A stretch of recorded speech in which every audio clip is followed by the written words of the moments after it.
Liminal spaces, the places in between. Have you ever looked at a photo and felt unsettled? Like you've been there before, but you know you haven't? A hallway with buzzing lights, an empty school gymnasium, a parking lot at dusk. Something about it feels off. Not dangerous, but not exactly safe either. Welcome to the strange, quiet world of liminal spaces. Section 1. What is a liminal space? The word liminal comes from the definition Latin word limen, which means threshold. A liminal space, by definition, is a space in between. It's not where you start, it's not where you end up. It's in between these things, a transitional period. It's the corridor between rooms, the airport terminal before your flight, the 24-hour diner at 3 a.m., places caught between one purpose and another. These are places of transition, places of waiting, passing through, but never arriving through those places. When you're in a liminal space, you're nowhere in particular. You're just there, moving to one destination to another, and that in itself is deeply strange. Section 2. Why do they feel so strange? So, what makes a liminal spaces feel so uncanny? Why do empty office buildings or silent school hallways spark a feeling that's somewhere far between fear and nostalgia? Because these spaces are designed for people. They're meant to be full of life. Footsteps echoing, voices chatting, movement, noise, purpose, color, life, people around. But when that's gone, when you're in a lone space made to fit many people and to have a lot of things going on, the balance feels off. It's like a stage with no actors, a story with no plot. Our brains notice. They say, this isn't right. Something's missing. That absence, the subtle wrongness, it unsettles us. And the thing that's missing is people. Section 3. The psychology behind it. Liminal spaces don't just affect us visually. They work on a deeper psychological level. They tap into our subconscious in a way that few things do. Have you ever had a dream where you're wandering through familiar places, but something feels different, stretched, off, timeless, feels like they could go on forever, weird lit, all grainy, seems like the walls are just morphing to where you go? That's the feeling of a liminal space. It echoes the surreal logic of dreams, where you can't recognize the environment. You can't explain why you're there or how to leave. These spaces create a sensation known as cognitive dissonance, where your brain struggles to reconcile familiar with strangeness. They remind us of the unresolved, moments that never had a proper ending, places you left, but somehow never fully left behind. Section 4. Liminality in real life. But liminality isn't just about spaces, it's about experiences. We all go through liminal phases, graduating school, moving to a new city, waiting for a call that changes everything. These moments aren't the beginning or endings, they're in the middle, and often, the middle is the hardest part. It's uncertain, it's quiet, it makes you reflect. That's what liminal spaces do too.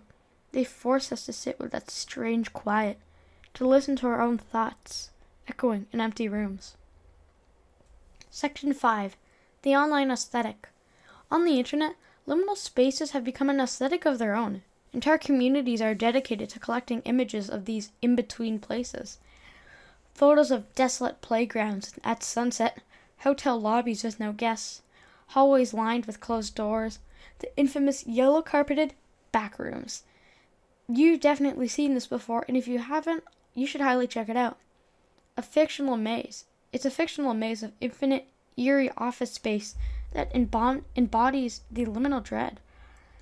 These images are often grainy, poorly lit. They look like they were taken from old dreams or early 2000s video games. But that's intentional. They blur the line between memory and imagination. They took places you've been, or maybe they look like places you've been, or maybe you only think you've been. Section 6, the emotional core. More than anything, liminal spaces are about feeling. They speak to something quiet and personal inside of us. That sense being between things, between moments, between identities. Not where we were, not yet where we're going. It's just about fear. And that's something beautiful here too. A stillness. A kind of peace that only exists when everything else is paused. This, in a world that is always rushing forward, never giving us any time to think, liminal spaces gives us a strange but good gift. A chance just to be in the middle, uncertain but awake. Take this image, for example. It seems like a normal, fancy hallway, but it feels off. Like these hallways could go on forever. The lighting's weirdly lit. It seems all grainy. It gives you that feeling of going to your grandma's house and seeing that old carpet. But it's not. It's just a regular hotel. Or if you take the infamous, whatever this thing is, it's like a whole entire condo building, a city, but it's indoors. It's like you're in an underground bunker that you can never see the day of light again. Now, if you actually see this in real life, it's a hotel, but from this scene, it's so creepy. One more.